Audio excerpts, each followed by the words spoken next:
গ্রিসের অন্যতম পর্যটন কেন্দ্র ক্রিট দ্বীপের হেরাক্লিয়ন শহর এখন উত্তপ্ত।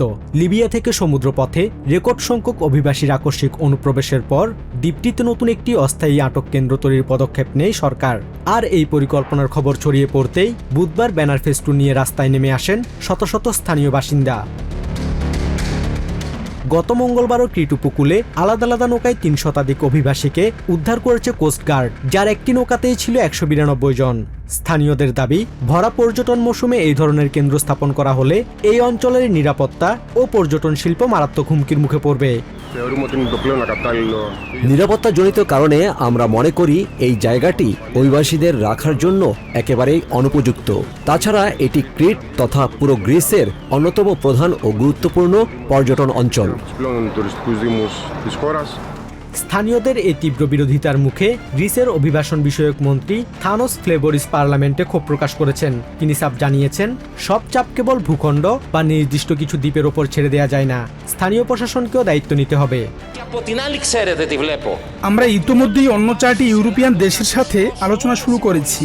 আশ্রয় আবেদন নাকচ হওয়া অভিবাসীদের ইউরোপের বাইরে, বিশেষ করে আফ্রিকার কোনো দেশের রিটার্ন সেন্টারে ফেরত পাঠানোর আইনি পথ খুঁজছি আমরা। এই উত্তেজনার মধ্যেই মঙ্গলবার গ্রিক পার্লামেন্টে একটি নতুন অভিবাসন আইন পাশ হয়েছে। এর ফলে অবৈধ অভিবাসীদের দ্রুত নিজ দেশে ফেরত পাঠানো এবং ইউরোপের বাইরে তৃতীয় কোনো দেশের ট্রানজিট হাবে তাদের স্থানান্তর করার পথ আরও সহজ হলো। দুর্ভাগ্যবশত ইউরোপিয়ান ইউনিয়ন এই সমস্যার সমাধান করতে ব্যর্থ হয়েছে। গ্রিসের মতো একটি ছোট দেশকে কোনো ধরনের সমর্থন বা প্রয়োজনীয় মাধ্যম ছাড়াই একা এই বিশাল ইউরোপিয়ান সমস্যার মুখোমুখি হতে হচ্ছে।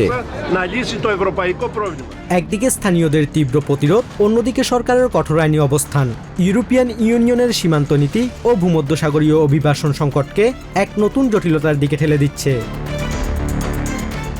Basudebnath, TVN 24 news desk.